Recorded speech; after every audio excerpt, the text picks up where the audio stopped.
Let me see what you I don't got A boy, I got B boy. This is not a casual game, folks.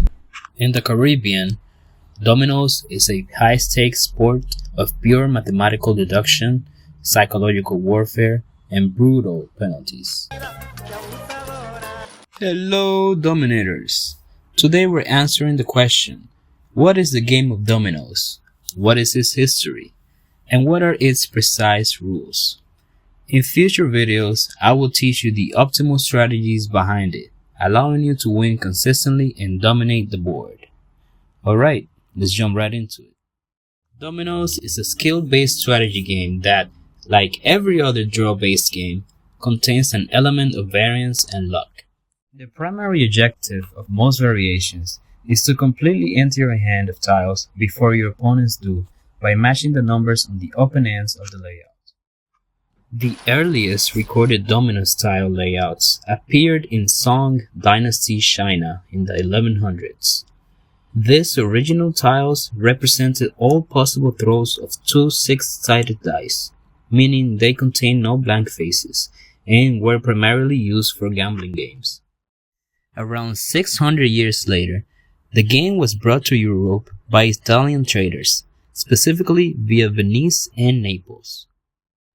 Italian creators introduced the 7 blank faces, creating the 28-tile double six set that we use today, modifying the game to closely resemble standard Western playing cards.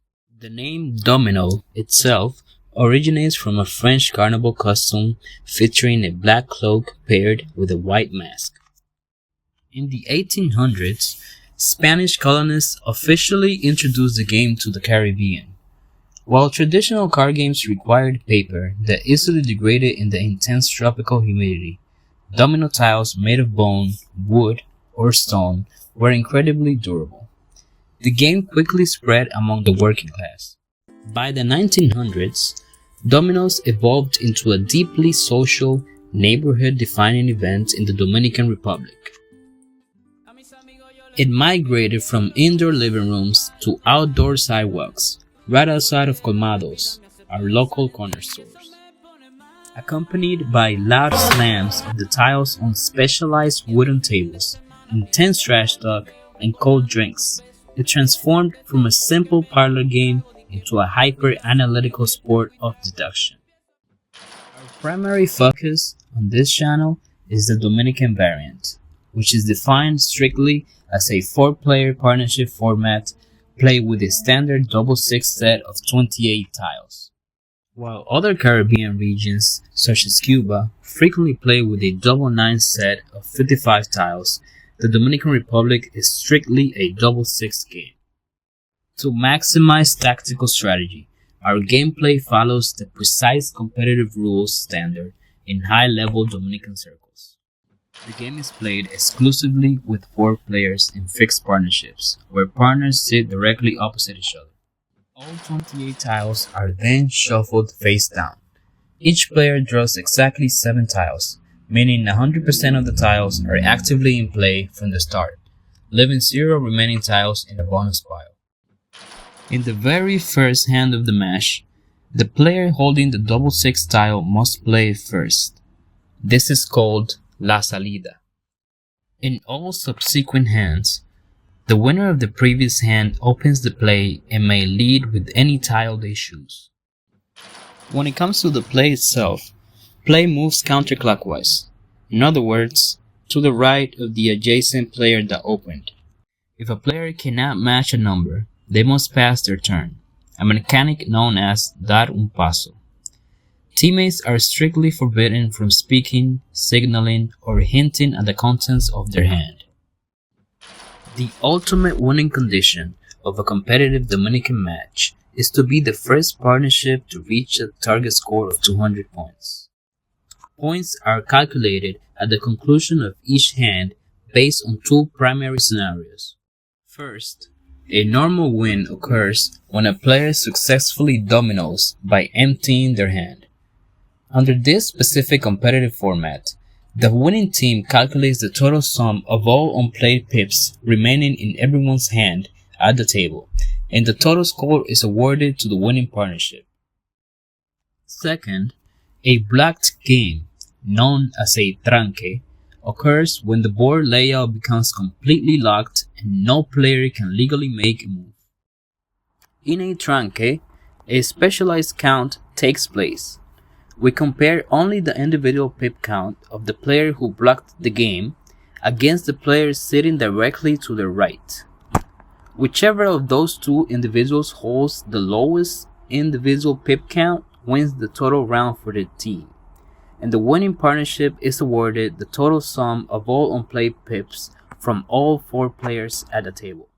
Finally, a Capicua bonus occurs when a player wins a round by laying down a final tile that can legally fit on either open end of the layout simultaneously.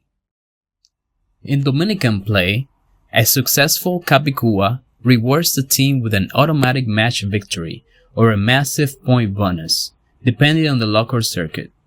Note that a double tile can never legally score as a Capicua. To accurately analyze high-level play, you must understand the 2 high penalty mechanics that grant immediate 30-point rewards to a partnership. The opening pass penalty is an immediate 30-point penalty awarded to the opener's team if the player sitting to the opener's direct right is forced to pass on the very first turn of the hand. Because the standard match is played to 200 points, inducing this opening pass grants a massive 15% progression toward victory before the hand even develops. El Cuadre is a mid-game tactical maneuver where a player plays a tile that leaves both open ends of the layout showing the exact same suit. If a player executes a Cuadre while holding all remaining tiles of that specific suit in their hand, a total lockout occurs. Because you hold the total monopoly on that suit, every other player at the table is forced to pass in succession.